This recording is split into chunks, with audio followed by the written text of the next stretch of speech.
Hello बच्चों, let's read this question. The question says write the smallest equivalence relation on a set A is equal to 1, 2, 3.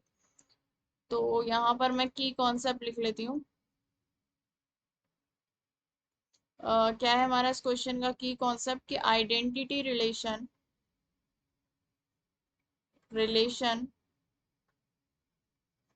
On the set A is smallest equivalence relation।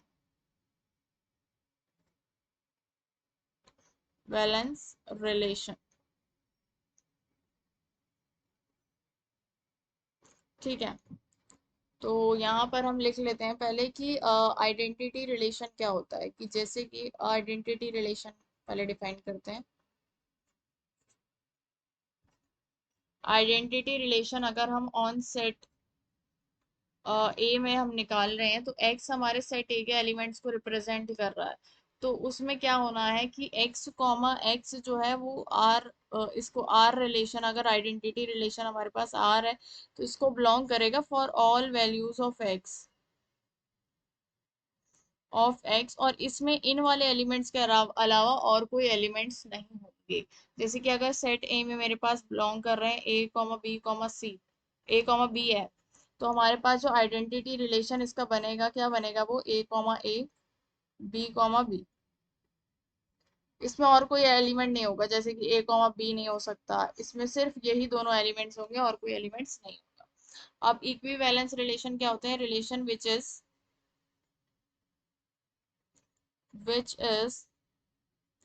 Reflexive, symmetric and transitive. उनको हम क्या कहते हैं? Equivalence relation कहते हैं। तो smallest equivalence relation अगर मैं लिखूं ऑन सेट ए तो वो क्या हो जाएगा? स्मॉलेस्ट इक्विवेलेंस रिलेशन, मैंने कहा कि आइडेंटिटी रिलेशन जो होता है वो किसी भी सेट में अगर हम स्मॉलेस्ट इक्विवेलेंस रिलेशन निकालना है तो वो होता है। तो smallest equivalence relation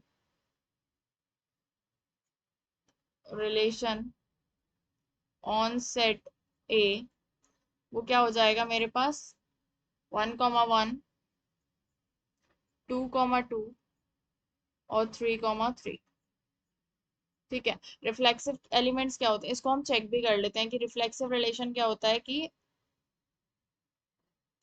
reflexive relation होता है कि किसी ऑन सेट ए की बात करें तो उसमें x अगर हमारे सेट ए के एलिमेंट्स को बिलोंग कर रहा है तो x कॉमा x सेट ए को रिलेशन r को बिलोंग करना चाहिए for all values of x।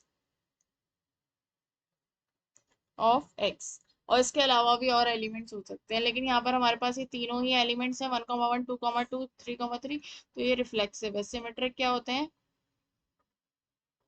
कि अगर हमारे पास x कॉमा वाई बिलोंग कर रहा है रिलेशन r को, देन y कॉमा एक्स भी हमारा रिलेशन r को बिलोंग करना चाहिए। ठीक है। ट्रांजिटिव क्या होते हैं?